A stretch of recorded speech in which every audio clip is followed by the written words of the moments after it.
canal preferido. Seguimos juntos en vivo, vivo y con cariño vivo. Que la pasamos en vivo. Canal Antiguo, tu amigo. Seguimos juntos en vivo, vivo bien unidos.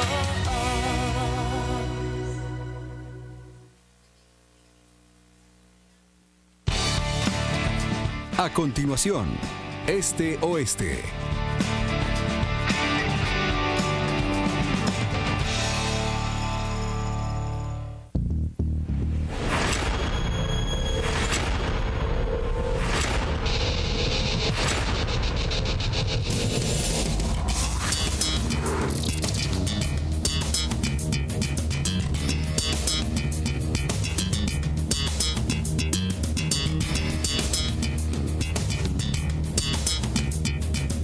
Bienvenidos a Este Oeste. En esta ocasión vamos a conversar acerca de la planificación o gestión urbana, planificación o gestión de las áreas metropolitanas.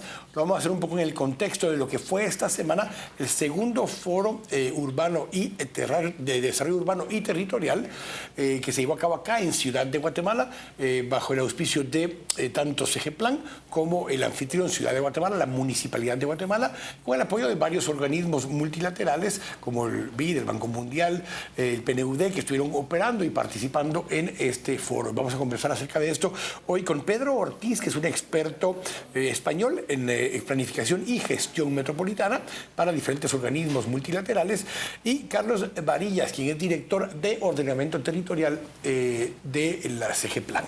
Así que bienvenidos a ambos. Muchas gracias por estar acá.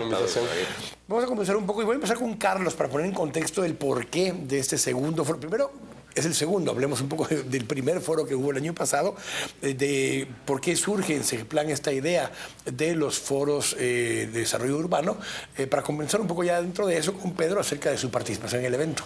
Bueno, gracias, Quique. Pues en realidad la CGPLAN desde el año pasado, en el marco de la construcción del Plan Nacional de Desarrollo CATUM, Nuestra Guatemala 2032, una de las líneas principales de acción es justamente el tema del desarrollo urbano y territorial, el desarrollo rural del país. Entonces nos planteamos este foro desde el año pasado como una plataforma para comenzar a generar algunos debates sobre cuáles son esos grandes modelos que se están desarrollando a nivel internacional y cómo las tendencias urbanas de crecimiento aquí en Guatemala pueden tener lecciones, pueden aprender sobre esos procesos que se han dado en otros países. Nosotros nos estamos enfrentando actualmente a ese cambio demográfico urbano-rural, entonces tenemos muchas lecciones que podemos aprender, muchos errores que no podemos cometer como lo han hecho las otras personas. Entonces en esa línea buscamos... Y seguramente algunos errores nuevos que vamos a cometer, que va a aprender alguien más después de ellos. Entonces esto se quería conformar como una plataforma de intercambio entre el sector privado, sector público, academia, para comenzar a discutir sobre esos modelos propios que deberíamos de estar desarrollando en el país. En esa línea, el foro del año pasado lo hicimos en Antigua Guatemala. La idea es que cada año vayamos cambiando de ciudades en toda la República, y este año decidimos pues traerlo a Guatemala y pues, estamos muy contentos que tuvo mucho éxito los 2 días del foro. De hecho, parte de las actividades se llevaron a cabo en el Teatro Lux, dentro de lo que ya es el Paseo de la Sexta, un área, digamos, recuperada de espacio público dentro de la ciudad de Guatemala, y otra parte en lo que fue, bueno, uno en Casa Ibargüen y otra en el antiguo edificio de Correos. Correcto. 3 instalaciones dentro del área recuperada de la zona 1.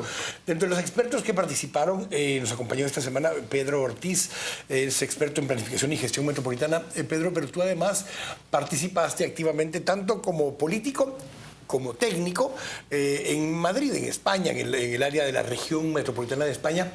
Hablemos un poco acerca de esto. Hay un libro también que tú escribiste que habla de cómo diseñar artísticamente, casi como diseñar áreas metropolitanas. Hablamos un poco acerca de ese concepto, de tu experiencia esta que has tenido, tanto como técnico y como político, en estos procesos de gestión metropolitana. Bienvenido. Muchas gracias. Bueno, el fenómeno metropolitano es un fenómeno nuevo en la historia de la humanidad, ¿no? A lo largo de la historia de la humanidad solo ha habido 3 ciudades de 1 millón de habitantes y ahora hay casi 600. Y la verdad es que los procesos son de unos crecimientos tan rápidos que las administraciones no saben cómo gestionarlos y se están produciendo unos caos generalizados. Yo sí estuve en la práctica, me manché las manos, he tenido aciertos y errores y uno aprende casi más de los errores que de los aciertos y es lo que intenta transmitir, ¿no? Y evitar que los demás puedan cometer errores similares y transmitir esa experiencia. Y desde luego Guatemala, ciudad de Guatemala, pero todo el país está en un proceso de urbanización muy rápido y que requiere tener preparadas las ciudades para poder acoger ese proceso de urbanización sin que el resultado sea un caos cuyos efectos tardarán 300 años en resolverse.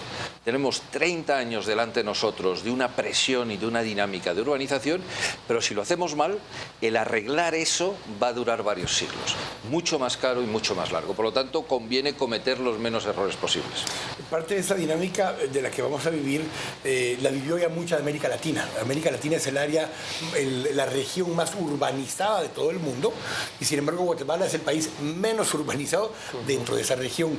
Parte de esos retos están planteados justamente en todo lo que es el Plan de Desarrollo Nacional, el CATUM 2032, pero nos plantea retos muy diferentes incluso a los que otras regiones metropolitanas u otras ciudades han tenido, Carlos, por la situación de esa multiculturalidad que tenemos, por los territorios tan dispersos, por carencias que tenemos todavía como país en materia de pobreza, en materia de desigualdad. Hablemos un poco de cómo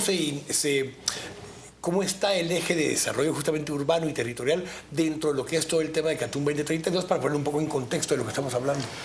Ok, pues mira, en realidad nosotros haciendo todo el análisis de esas formas en las cuales estamos ocupando el territorio, en realidad los retos en Guatemala son bastante críticos.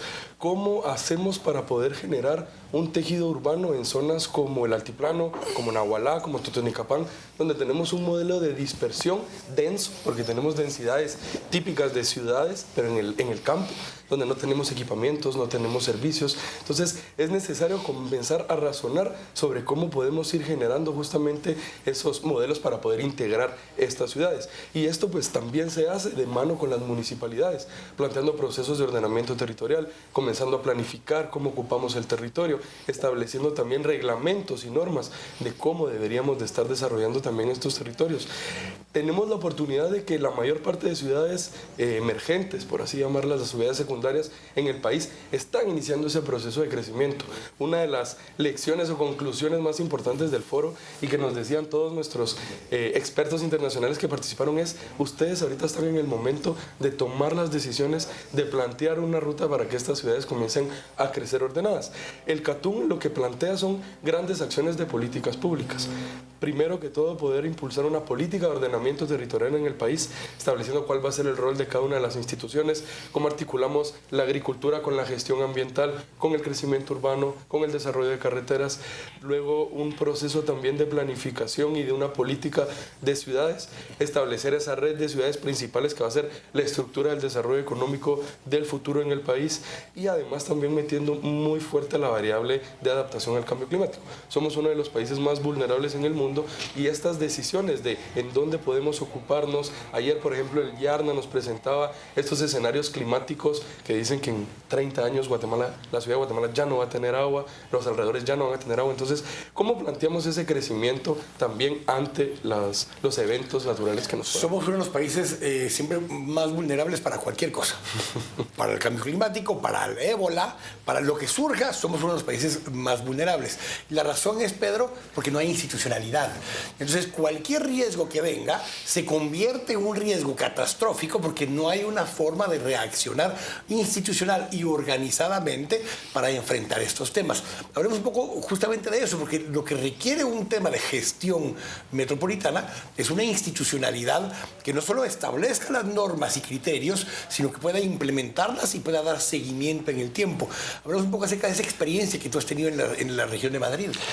Es muy compleja. En la región de Madrid es especial porque hubo un cambio... Todas las regiones somos especiales. Somos especiales, pero en España hubo un cambio constitucional en un momento histórico del final de una dictadura y por lo tanto la creación de unas entidades regionales muy fuertes, un Estado casi federal, que es la Constitución española, y esas entidades controlan urbanísticamente sus territorios, ¿no? Pero a través del mundo, que mi experiencia es a través del mundo, lo que está ocurriendo es que son una serie de ciudades, cada una con sus instituciones municipales y con sus autonomías municipales. Yo estoy pensando en muchas constituciones que son municipalistas, es decir, que los departamentos... Es una de ellas. Es una de ellas, ¿no? Pues hay muchas de estas, donde cada alcalde, cada municipio hace lo que quiere y sin embargo la problemática es común. Y hay que resolverla en común, porque los temas de medio ambiente o los temas de transporte tienen que ser común. ¿Cómo construyes una institucionalidad a partir de unos grupos independientes? Pues es dándose cuenta que hay unos beneficios comunes y que por lo tanto conviene actuar en común, pero claro, si alguien paga la factura, no se va a sentar a la mesa. Con lo cual todo el mundo tiene que salir beneficiado de ese proceso común y si alguien sale dañado tiene que ser compensado en ese daño por un beneficio, para que todos vean ese beneficio de trabajar en común. En el caso del Metrópolis de Guatemala, Ciudad de Guatemala es parte de esa Metrópolis de Guatemala, pero hay 10, 15 municipios que están integrados en unos procesos medioambientales y de transportes comunes y que conviene que se vayan conformando. El primer paso es un diálogo. El segundo paso es detectar qué proyectos se pueden hacer que beneficien a todos y cada uno hace su parte del proyecto. El tercer paso es tener una institución, una agencia que trabaja, que gestiona, no que tenga competencias, pero que gestione ese proyecto. El cuarto paso es que esa agencia tenga competencias y así progresivamente se puede ir construyendo una institucionalidad que da respuesta a esas necesidades que ya no son individuales, porque Ciudad de Guatemala no puede resolver los problemas que se le crean fuera y viceversa, y por lo tanto es necesario. Pero como he dicho antes, es la primera vez en la historia de la humanidad que nos encontramos con ese tipo de problemática, por lo tanto estamos descubriendo, inventando esa institucionalidad tan específica de la metrópolis, y Guatemala, Metrópolis de Guatemala, está en ese proceso. Ahí, a ver, temas de lo que estamos hablando ahora y mezclando un poco los temas que decían tanto Carlos como Pedro.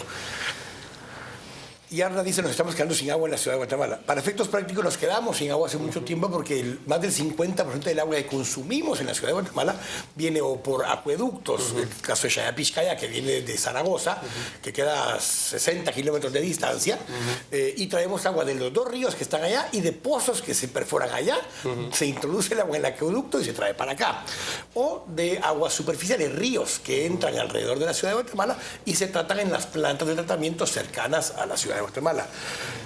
Eso implicaría que, como se están quedando secos los ríos Xayá y Pixcayá, que están a 60 kilómetros de distancia en el municipio de Zaragoza, alguien tendría que estar sembrando árboles y cuidando la fuente de agua allá para poder alimentar de agua acá, a la ciudad.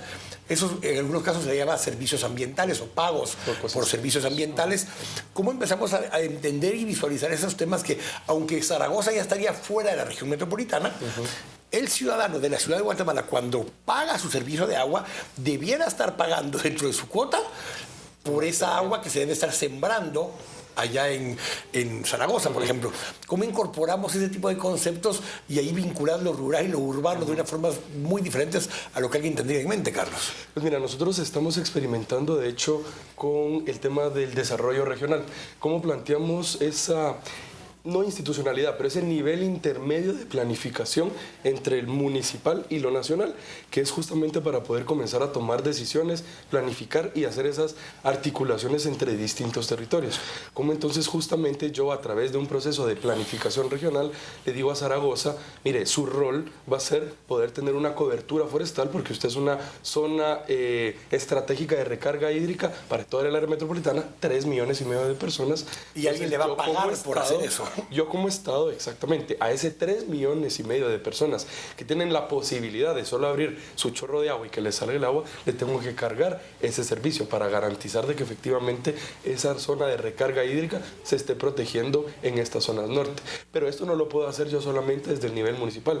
No es ni siquiera suficiente que la Municipalidad de Guatemala llegue y lo gestione directamente con la municipalidad, en este caso de Zaragoza, ¿no? Más en un país donde, hablando de falta de institucionalidad, no hay ni siquiera una ley de aguas. Correcto. que termine de determinar de quién es el agua, quién tiene derecho a usarla, quién la paga, quién puede cobrar o quién no. Basado en esa lógica, Municipalidad de Guatemala podría ir, si el dueño del agua es Zaragoza, y comprarle agua en bloque y decirle te voy a pagar por el agua. Pero hoy por hoy, el agua se trae sin pagarle nada a Zaragoza. Así es, así es. Y por eso es que Zaragoza no tiene entonces el interés de poder cuidar esa agua, porque no está recibiendo ningún tipo de beneficio económico de esta transacción, digámoslo entre comillas, ¿no? Correcto. Ahora, todos estos impactos los decimos porque, y lo digo porque por el área metropolitana, consumimos esa agua que no pagamos, porque no la pagamos. Y después de que la usamos, la devolvemos en drenajes a los ríos para que río abajo la usen sucia. Y ensuciamos el agua de Amatitlán. Y entonces el problema es de Villa Canales y de Amatitlán y de los municipios vecinos al lago, cuando el agua la ensuciamos nosotros, los vecinos de la ciudad de Guatemala, y no pagamos para limpiarla. Voy a ir al corte, vamos a hablar un poco acerca de esto, porque es un tema del que hemos hablado con Pedro en otros momentos, y es el tema de que cuáles son las prioridades, cuáles son los motivadores que tenemos como ciudadanos y como funcionarios públicos para cada uno de estos temas que son complejos y que tienen intereses de corto plazo, de mediano plazo y de largo plazo, y de un área pequeña que es mi casa y mi chorro, que salga agua, hasta el problema nacional. Metrópoli 2010 hablaba de traer agua de los altos del Cuilco, o sea, desde Huehuetenango. Pero vamos a ir al corte. Estamos acá en Este Oeste. Volvemos en un momento.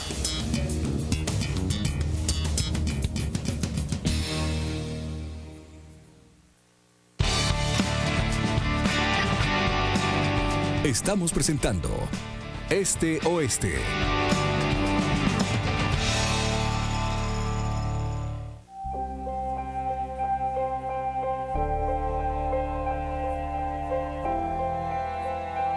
El nuevo sistema de transporte de energía de Guatemala es un proyecto de nación, ya que contribuirá a tener un servicio de electricidad más económico, confiable y accesible para los guatemaltecos. Trexa, transportamos el desarrollo de Guatemala.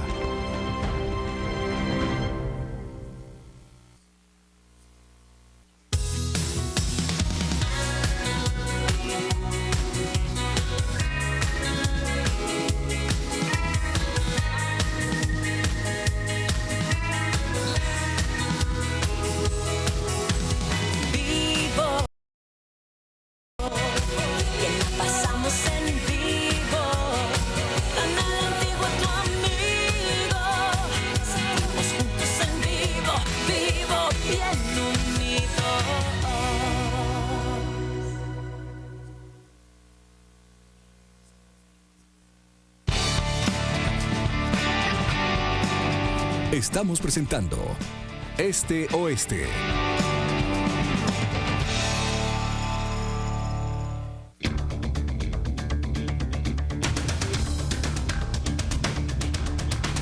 Estamos de regreso acá en Este Oeste conversando acerca de lo que fue este segundo foro de desarrollo urbano y territorial que llevó a cabo CGPlan en esta última semana, conversando con Pedro Ortiz, que es experto en esos temas de gestión metropolitana, y Carlos Marías, que nos acompaña, que es director de ordenamiento territorial de CGPlan. Y conversábamos un poco en esta última etapa, Pedro, acerca de justamente esos servicios, cómo un territorio, una ciudad, una población puede especializarse en consumir ciertas cosas y otras pueden proveerlas, pero tienen que poder haber reglas claras e institucionalidad que permita guardar esas relaciones, porque los motivadores pueden ser de corto plazo o de largo plazo, o los motivadores pueden ser muy a tu metro, alrededor tuyo, o a nivel nación o a nivel regional. Hablemos un poco acerca de esas disyuntivas que se dan en tiempo y en territorio.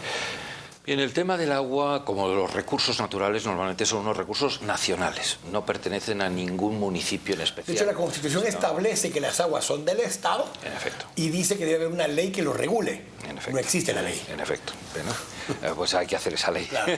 Hace 28 años. Pero el principio es que el que consume paga, el que contamina paga, el que consume paga, ¿no? Entonces, si verdaderamente hay unas zonas del país que no se les deja desarrollarse económicamente porque tienen valores medioambientales que nos benefician a todos, nosotros tenemos que pagarle por esos beneficios medioambientales. Si ese beneficio medioambiental es el agua, hay que pagarles por el agua. Y la verdad es que el agua es barata y podríamos decir cifras, pero hay que pagarla, porque si no, pues ¿para qué van a hacer ese esfuerzo? Y viceversa, no puede uno devolver ese agua sucia para que el siguiente tenga que limpiarla. Si tú estás contaminando, si tú estás consumiendo, la tienes que devolver limpia. Por lo tanto, hay que tener una visión de conjunto del área metropolitana, no solo de cada municipio, para que ese agua se devuelva en términos. Yo te diré que en Londres se beben el agua tratada 7 veces. O sea que en Londres el que tira la cadena, ese agua se la bebe el siguiente tratada y limpia 7 veces. En Lisboa 3 veces.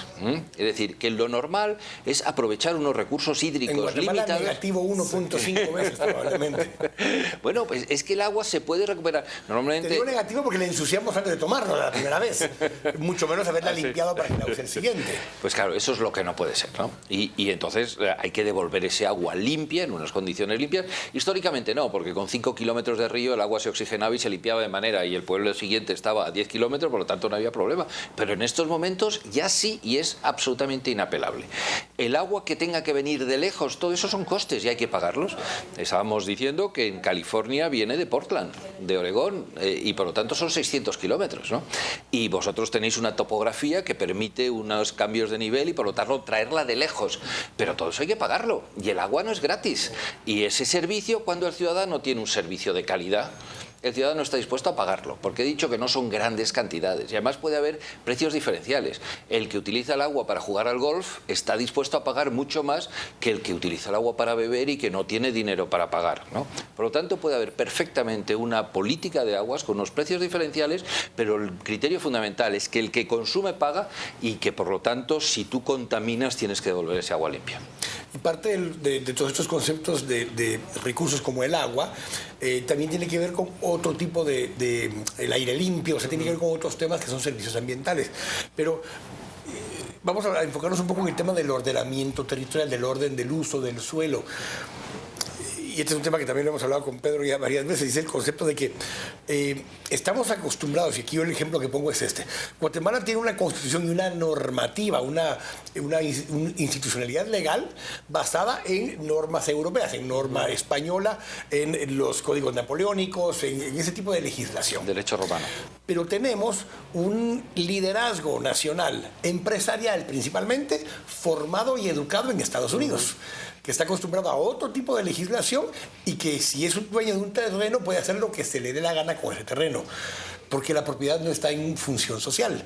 Nuestra Constitución y las normativas europeas dicen que la propiedad privada tiene una función social. Tiene un primer dilema. Ordenamiento territorial ya choca de por sí con un buen grupo de liderazgos guatemaltecos, empresariales principalmente, que dicen: usted no puede decirme Estado cómo puede usar mi propiedad. Y ahí empieza un primer choque de cómo ordenamos el territorio. Carlos, hablemos un poco de ese. Pues mira, es dilema. interesante. Yo he tenido la oportunidad de justamente estar con el sector empresarial en muchas de estas discusiones, ¿no? Y siempre justamente viene la argumentación: en los Estados Unidos uno puede hacer lo que quiera, pero pensemos en las ciudades históricamente capitalistas del mundo, hasta las modernas, ¿no? Nueva York, Londres, Hong Kong, todas son ciudades extremadamente reguladas, y esa regulación lo que busca... Pero Madrid... es que efectivamente, claro, no quise quitar a Madrid del mapa. Esas son regulaciones que efectivamente lo que logran es que al final ese beneficio económico también que yo puedo sacar de la ciudad se me sea garantizado a través de esa certeza jurídica que un marco normativo me puede dar. Saber de que yo la inversión que voy a hacer el día de hoy en mi terreno privado va a estar garantizada de que el día de mañana no me van a venir a poner un basurero por absurdo, una planta nuclear o una cárcel a la par. Hay un marco jurídico que a mí me permite garantizar esa inversión. El problema que tenemos acá es que todavía no hemos logrado ver ese ordenamiento territorial como un instrumento que pueda generar un modelo mucho más competitivo de ciudades y que dé certeza y que nos dé certeza. Aquí todavía el ordenamiento territorial se mira como un tema poco sexy políticamente, ¿no? Yo voy a perder votos, pero lo que nosotros estamos tratando de impulsar es ver también ese instrumento como un instrumento de negociación, que pueda ser un instrumento que permita a las municipalidades decirles: estimado constructor, estimado desarrollador, aquí hay una serie de reglas. Usted no puede hacer lo que se le dé la gana.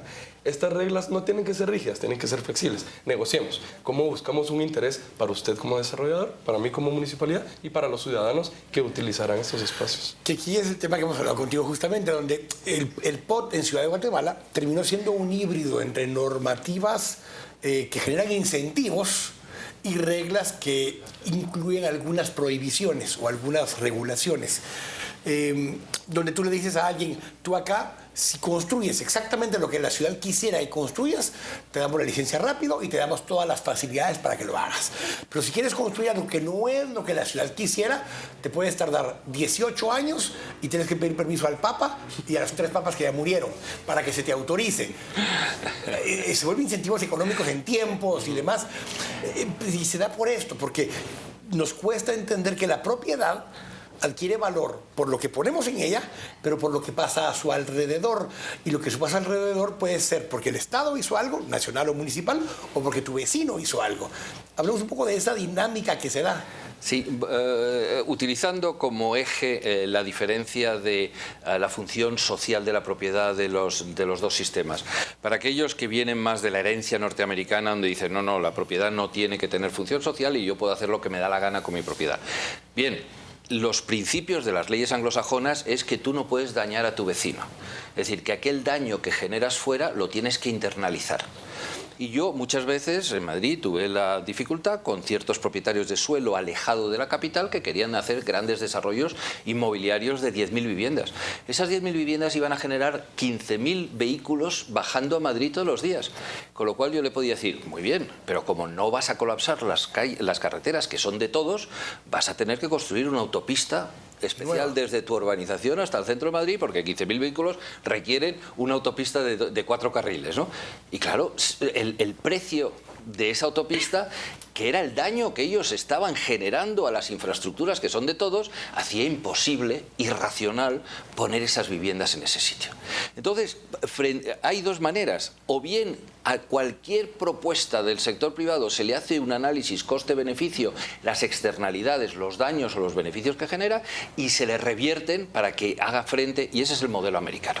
Y hay otro sistema, que es asumir que eso ocurre y entonces hacer un proyecto donde te dicen, usted ahí no puede construir porque genera muchos daños y aquí usted sí puede construir porque genera muchos beneficios. Y entonces esos son los planes de urbanismo, esos son los planes metropolitanos, donde se ve dónde es bueno o malo, y por lo tanto es una visión de la función social, pero no porque uno se apropia de la propiedad privada, sino porque esa propiedad privada... Limitas los daños que... Evidentemente, intentas limitar, y si además puedes generar beneficios, sobre todo el propietario tiene que participar de esos beneficios que le está generando. Pero aquí te pongo el ejemplo que tú ponías. Viene alguien y en una parcela, en un terreno, decide construir esas 10.000 viviendas.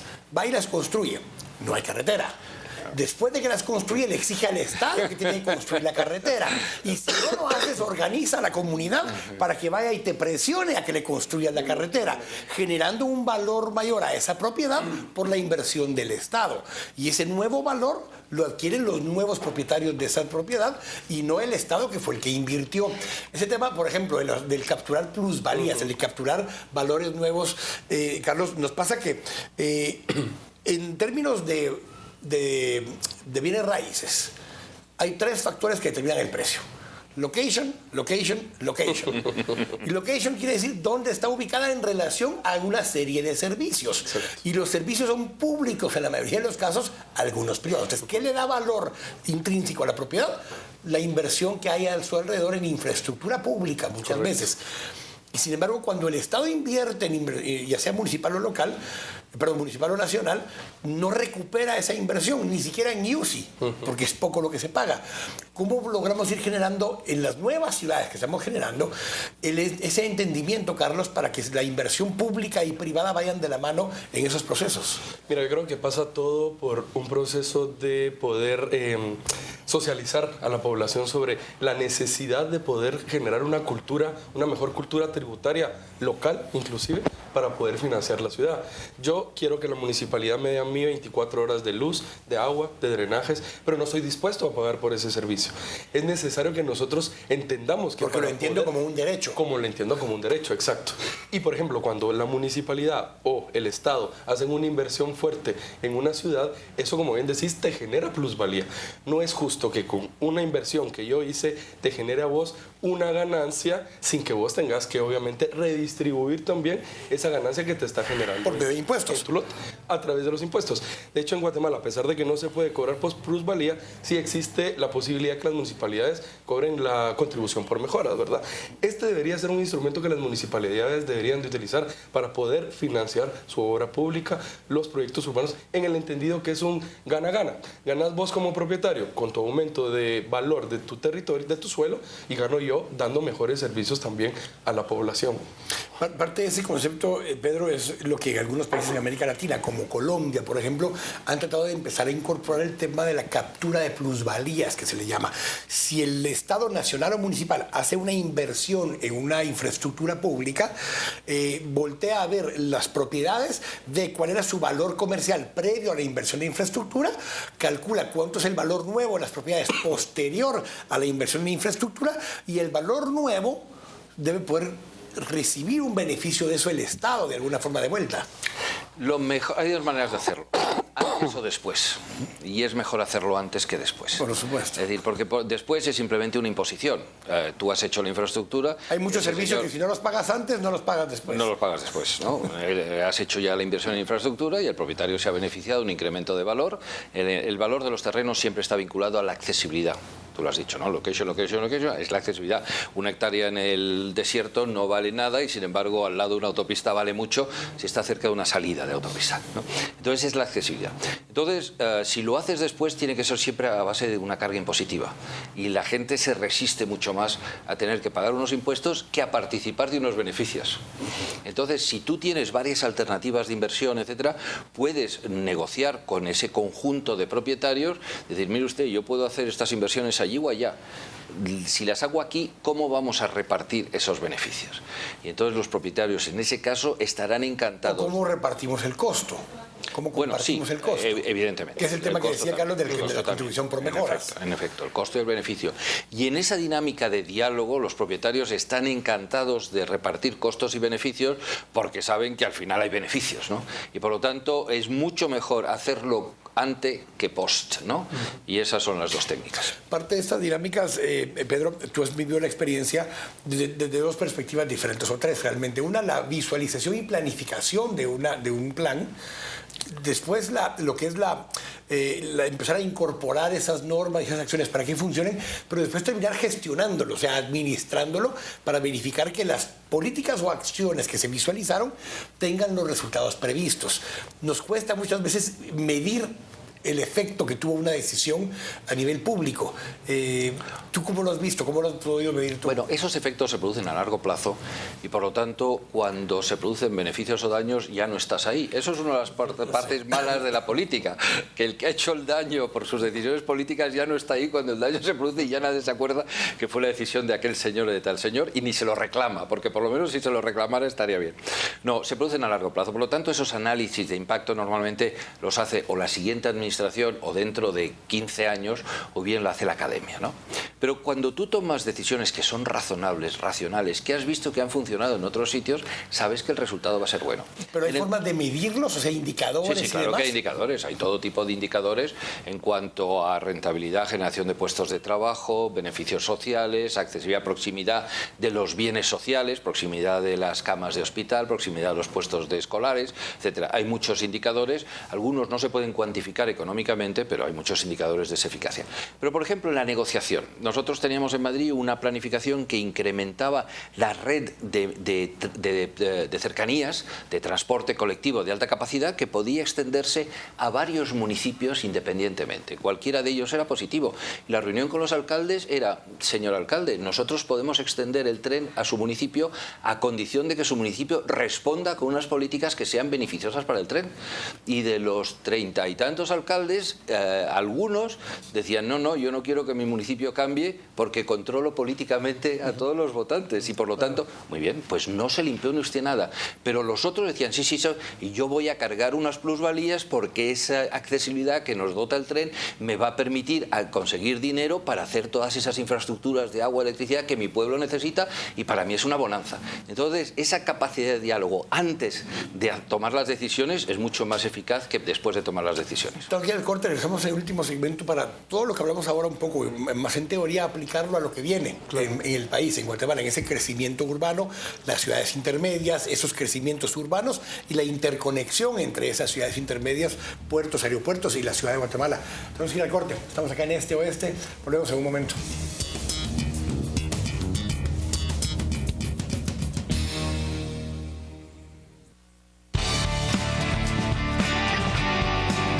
Estamos presentando Este Oeste.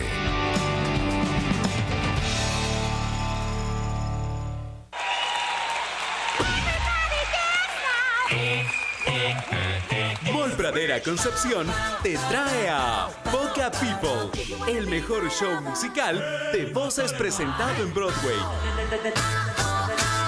Una experiencia única. Del 19 al 23 de noviembre, 8 de la noche. Boletos a la venta en Todo Ticket, con el patrocinio de Credomar.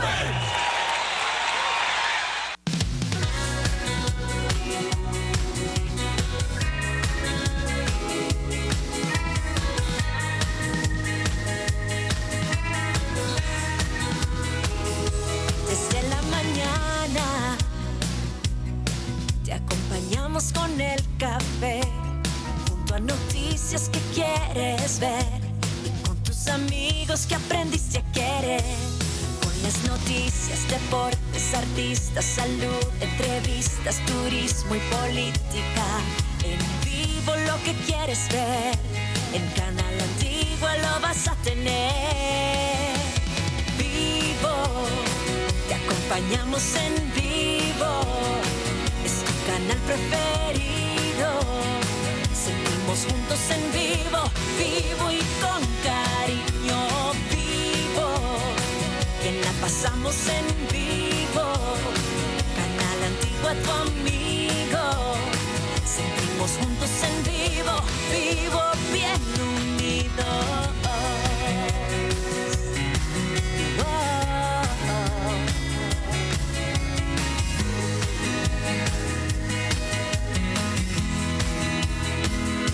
Mejor periodismo se trabaja desde aquí, minuto a minuto lo que quieres oír.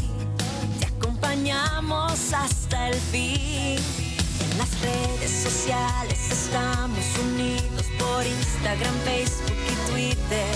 En Canal Antigua todo lo puedes ver. La programación que quieres vas a tener. Vivo, te acompañamos en vivo, es tu canal preferido. Sentimos juntos en vivo, vivo y con cariño. Vivo, bien la pasamos en vivo. Canal Antigua, tu amigo. Sentimos juntos en vivo, vivo bien unidos.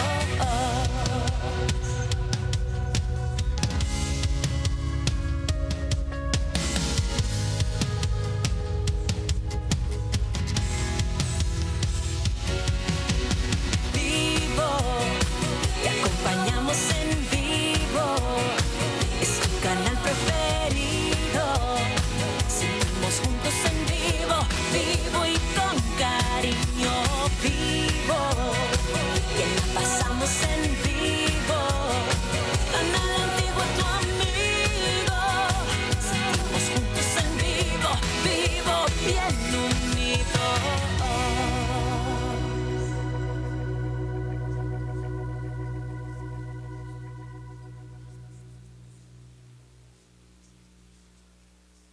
Hoy nace una nueva generación de aparatos de ejercicio pensada en la comodidad y el estilo de vida moderno.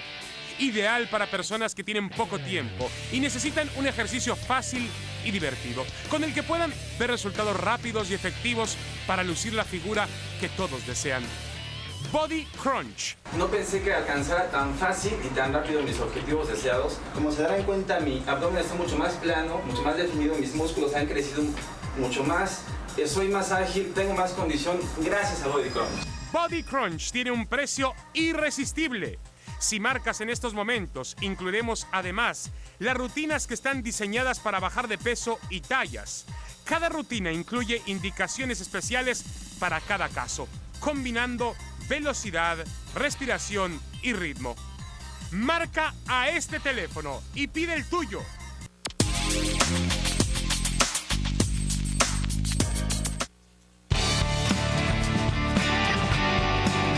Estamos presentando Este Oeste.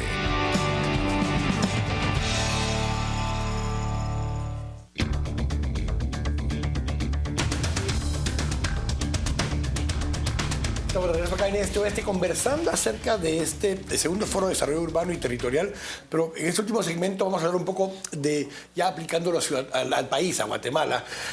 Muchas personas en Guatemala cuando piensan en ciudad, piensan en Ciudad de Guatemala y no existe ninguna otra.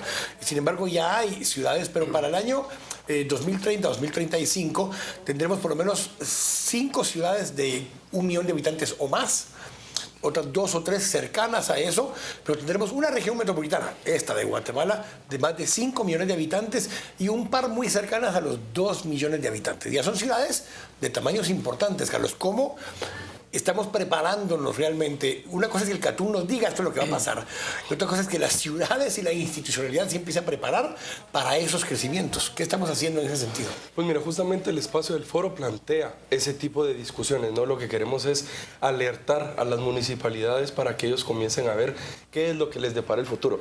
Como bien decías, el crecimiento ya no es únicamente en Ciudad de Guatemala. Ciudad de Guatemala está creciendo a tasas de 3-4% dependiendo del año, pensando toda el área metropolitana. Pero tenemos ciudades como Quetzaltenango, Cobán, Flores, que están creciendo a tasas de 6, 7, 8% de población. Eso quiere decir, como justamente decía Pedro ayer, en 10, 15 años estas ciudades se van a duplicar. ¿Qué reto representa estas para las municipalidades? Las municipalidades actualmente no están listas para enfrentar este reto. Entonces las líneas son dos. Son primero hacerles comprender el escenario y que se den cuenta de qué es lo que está pasando, qué es lo que va a pasar y qué va a suceder si no planifican. Como muchas veces has dicho vos, las ciudades van a crecer o no van a crecer definitivamente. El tema es cómo, planificadas o desordenadas.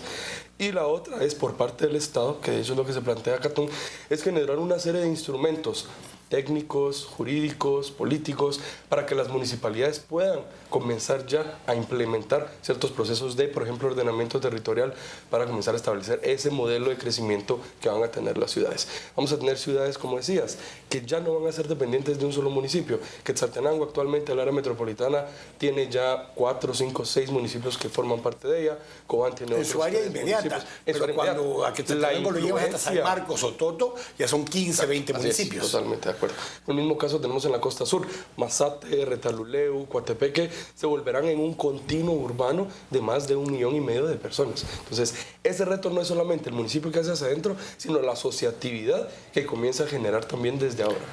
¿Qué tipo de institucionalidad nacional requieres para rectorar ese tipo de cosas? Hay que mirar largo y hay que mirar ancho. El reto que tiene Guatemala en los próximos 30 años es inmenso. De 15 millones de habitantes a 22 millones de habitantes, de un 50% de urbanización a un 75% de urbanización, de una familia de 4 miembros y medio a una familia de 3. Eso significa que vais a tener que estar construyendo 230.000 viviendas todos los años durante los próximos 30 años. Ese reto los municipios no lo pueden asumir. Tiene que ser una colaboración del Estado con los municipios. Pero cuando hablamos de áreas metropolitanas, el futuro ya no es Quetzaltenango con su área metropolitana y Guatemala con su área metropolitana. La distancia entre Guatemala y Quetzaltenango son 100 kilómetros. En línea recta. En línea recta. Tokio tiene 110 kilómetros de diámetro. Si no organizáis la estructura suprametropolitana, os encontráis con una masa continua de edificaciones que subirán los cerros, bajarán los cerros, que vayan desde Quetzaltenango hasta Guatemala. El corazón de Guatemala, incorporando los municipios que están en la llanura del Pacífico, donde tendrá que estar el futuro aeropuerto para poder posicionar a Guatemala en una globalización con ciertas ciudades, todo eso, el cálculo de ese G-Plan es que son 13 millones de habitantes. Esos 13 millones de habitantes importantes os pueden posicionar en un puesto muy importante internacionalmente si se sabe gestionar. Si no se sabe gestionar es un caos, incapaz de producir. Y es necesario que toda esa maquinaria urbana no solo simplemente localice las actividades, sino que sea capaz de producir. En muchos países las metrópolis han crecido como metrópolis de consumo, no de producción. Y por lo tanto es un sitio donde es un fondo negro de presupuestos del Estado que simplemente se reparten y la gente sobrevive como puede, sin trabajo y generando conflictividad social, delincuencia, criminalidad, etcétera. Por lo tanto hay que construir una maquinaria productiva que posicione Guatemala en un concierto internacional, y esa maquinaria tiene que ser una planificación económica, como Pronacom creo que va a empezar a realizar en estos momentos, articulada con una visión territorial, porque los dos son piezas de la misma maquinaria. Esta lógica lo que implica con este corazón de Guatemala que habla Pedro Carlos, nos habla desde... hoy por hoy la ciudad de Guatemala está creciendo sobre la CA1 y sobre la CA9. La ciudad se expande cada vez más, no a lo ancho, sino que se expande a lo largo de las carreteras. Y bajo esa lógica vamos a llegar fácilmente a Quetzaltenango, vamos a llegar fácilmente hasta Jutiapa, vamos a llegar a Puerto Barrios, y vamos a llegar al puerto de San José, y no pasamos de ahí porque está el mar, y ahí topamos, pero solo sobre los ejes viales. ¿Por qué? Porque no hay desarrollos urbanos propios que permitan expandirnos hacia los lados anchos y altos en cada uno de esos territorios que mencionaba Pedro. ¿Cómo logramos generar esa institucionalidad nacional que permita no solo planificar, que es parte de lo que ayuda a Segeplan, pero implementar y ejecutar, respetando las autonomías municipales, pero entendiendo una lógica a nivel nacional, Carlos? Pues mira, justamente nosotros la topografía en el país no nos ayuda mucho, ¿verdad?, para poder hacer esta consolidación de un centro urbano un poco más contenido, cuadrado, en una red más articulada. Pero definitivamente lo que el Estado tiene que hacer también es, conforme se vienen haciendo estas inversiones, pedir una corresponsabilidad a los municipios. Por ejemplo, actualmente se está construyendo la carretera la CA2, la ampliación de todo el Pacífico. Se está generando una inversión impresionante que pues lógicamente tendremos que pagar. Que es parte de lo que va a generar esta área de 1,5 millones de habitantes. Correcto. De Coatepeque a Reu. Y va a mejorar la conectividad de estas ciudades en una manera muy fuerte. Ahora, la corresponsabilidad de los municipios que están siendo beneficiados directamente por esta carretera, es decir, señores, ustedes no pueden seguir creciendo alrededor de esta carretera. Esta carretera se planteó para que pueda ser un eje competitivo de movilidad, de carga, de personas, y si yo la lleno con residenciales desde Escuintla hasta Mazatenango, vamos a tardarnos 6 horas en hacer esos 100 kilómetros. Entonces, esa es la corresponsabilidad de los municipios. Y tenemos otra vez que hacer esos famosos libramientos que les han llamado ahora, donde llegas a un área urbana y haces un anillo periférico alrededor para atravesarla, cuando lo que llegó primero fue la carretera. Así es. Y lo que llega después, desordenadamente, son las viviendas, comercio e industria alrededor de ella. Es como el caso de Chimaltenango. Chimaltenango ahorita se está planteando libramiento, y probablemente, si nosotros no llegamos y decimos, bueno, aquí vamos a tener un buffer de 30 metros donde no se puede construir, en 20 años, vamos a decir, en 10 años, vas a tener otra vez ocupado y otra necesidad de otro libramiento. Exactamente. Entonces, la idea es esa corresponsabilidad y esa relación que tiene que haber entre las inversiones que el Estado haga y también las regulaciones que la misma municipalidad pueda generar. Esto creo yo que permitiría efectivamente tener o detener de cierta manera ese crecimiento lineal que se está dando sobre las carreteras, acompañado también de una política de densificación, de promulgación de la vivienda social en los centros, porque también en los muchos casos estas personas que se están yendo a colocar a Palín, a Barberena, son personas que no tienen la capacidad económica de comprar suelo aquí en la ciudad, y por eso se tienen que ir hasta allá. No es la gente rica con plata que se está yendo hasta allá. Entonces, también ese proceso de generación de vivienda en los centros urbanos consolidados será clave. Pedro, esa institucionalidad, ¿cómo logramos generarla donde respete la autonomía municipal, entienda la dinámica regional, pero comprenda la visión nacional? Bien, la institucionalidad, la gobernanza es específica de cada pueblo, y cada pueblo tiene unos equilibrios de poderes que nadie de fuera le puede decir qué es lo que tiene que hacer. Por lo tanto, el que me preguntes eso a mí ya es ponerme en alto riesgo de equivocarme, seguro. Pero si existe un Estado nacional, existe unos municipios, lo que hay es que mantener ese diálogo y generar ese diálogo. Ya hemos hablado de que esos municipios se pueden ir agregando en unos proyectos en comunes para formar un nivel metropolitano que está más cerca de... Y el propio Estado puede descentralizarse.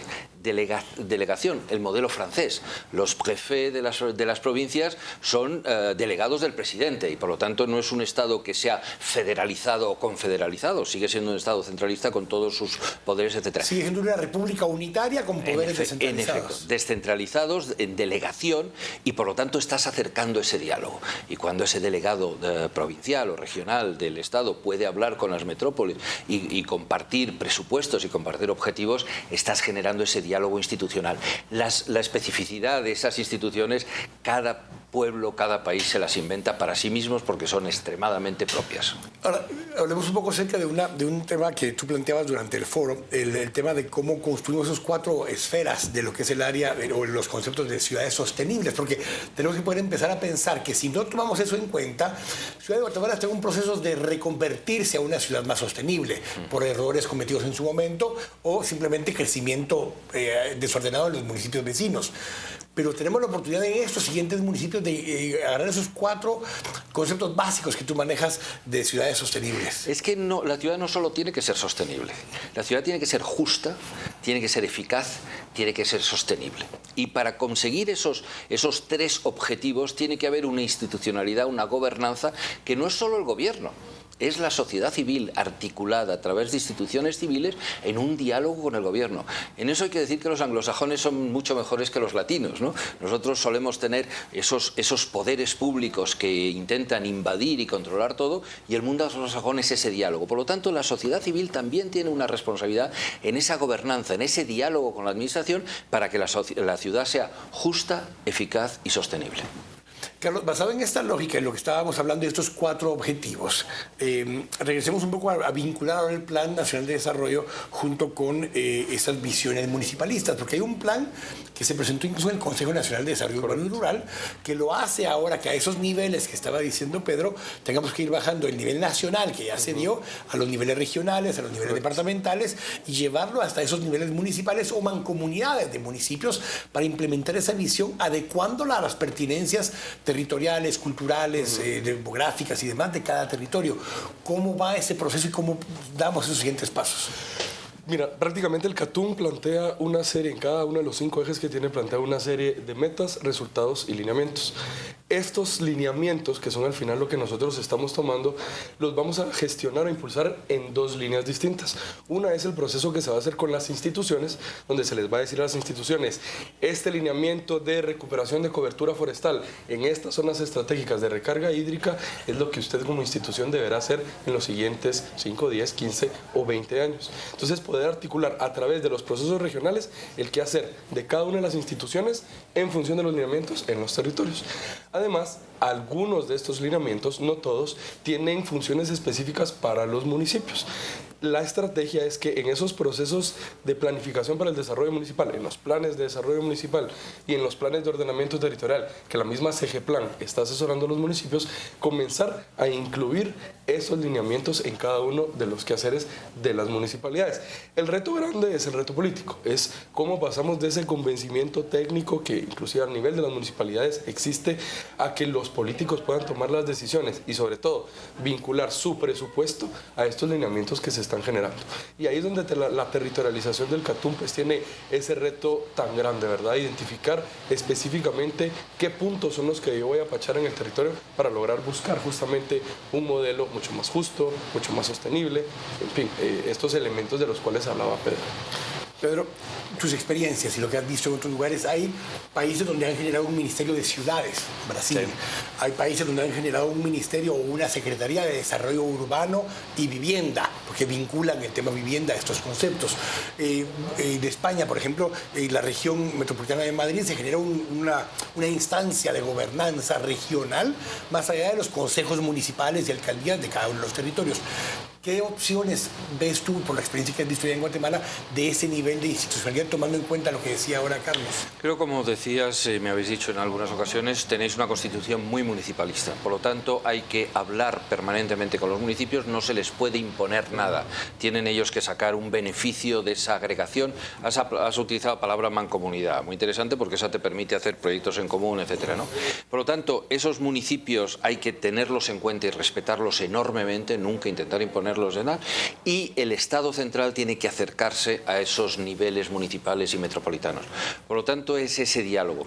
Hay que entender que si no tienes una economía potente, no puedes poner unos impuestos que te permitan pagar todos los servicios sociales que tienes que ofrecer a la población. Por lo tanto, en ese equilibrio entre economía y justicia social hay que entender que hay que generar una economía potente. Y evidentemente eso no se puede hacer destruyendo tu medio ambiente. Tienes que primero tomar como elemento de referencia ese medio ambiente, superponer las infraestructuras que van a ayudar a la economía. Es como una mesa de billar. En cuanto lanzas una bola, empiezan todas a hacer carambola y lo que tienes es que saber dónde lanzar la bola para que la que quieras se te meta por el agujero. Para que la carambola se dé como la quieres. Como la quieres. Por lo tanto, es de una complejidad grande. Hay algunos aspectos que son racionales y hay muchos otros que son políticos y que son decisión colectiva a través de una participación del bottom-up, pero sin olvidarse tampoco del top-down, porque si solo hacemos bottom-up, las cosas no funcionan. Por lo tanto, un equilibrio de todos estos factores. Gracias, Pedro. Gracias a Carlos por habernos acompañado. Lo que nos queda ahora es un reto, lo decía Pedro hace un momento, extraordinario. Esta generación que va a estar en el poder ahora, los próximos 20 o 25 años, va a ser la responsable históricamente por los próximos 300 años de lo que suceda, porque lo decía Pedro, hay errores que se cometan ahora que se van a poder corregir en 100, 200 años a la larga. Hay aciertos que no se los van a reconocer al que los hizo y hay errores que tampoco se los van a cobrar al que los cometió. Pero como sociedad, como país, tenemos que comprender que estamos creciendo rápidamente a nivel de población urbana.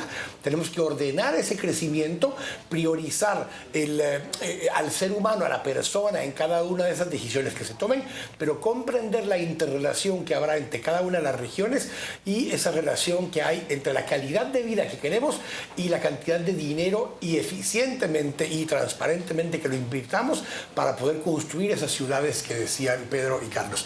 Así que ese es el reto enorme y esos foros urbanos que se han estado planteando son parte de lo que estamos tratando de generar esa discusión.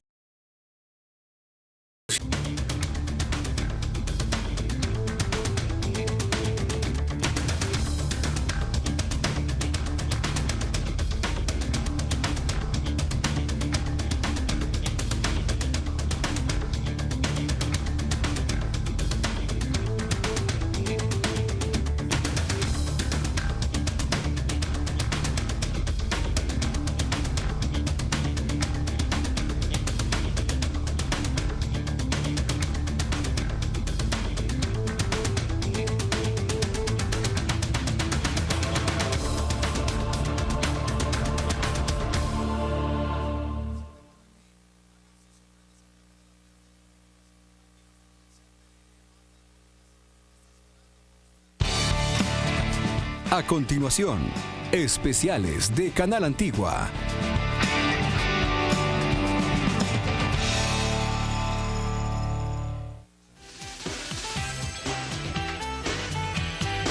Hola amigos, esta semana de los 20 a los 50 estamos celebrando desde el Mercado de Artesanías y estamos cocinando un delicioso fiambre. No se lo pierda porque tenemos tips y tenemos todo lo que usted necesita para hacerlo mejor y mucho más rápido. Los esperamos.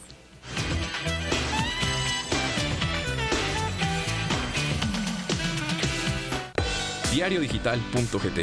Cada día, descarga gratuita de 2 ediciones. Una temprano en la mañana y otra última hora del día. Donde estés y a través de cualquier dispositivo, Diario Digital te lleva una óptica fresca de la noticia y la opinión de las plumas más reconocidas del país. Diariodigital.gt. Salud, ciencia, ciudad, actualidad mundial, tecnología, arte, música, negocios, cine, ecología, literatura, empresas, viajes, gastronomía, arquitectura, diseño. En Diario Digital trabajamos permanentemente para poner en tus manos, gratis, 2 veces al día, lo que a ti te interesa. Diariodigital.gt. Una edición temprano en la mañana y otra última hora del día. Mientras tanto, un portal con toda la información que necesitas conocer. Diariodigital.gt. Criterio y actualidad en tus manos.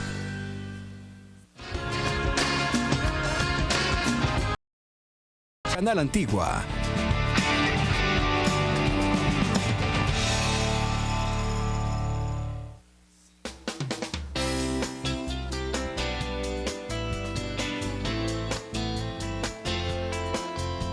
Por una Guatemala libre de drogas.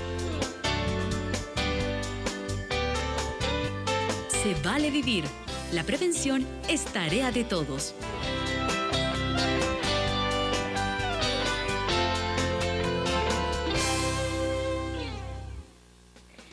Se Vale Vivir, un programa de rescate de valores en familia donde usted es el protagonista.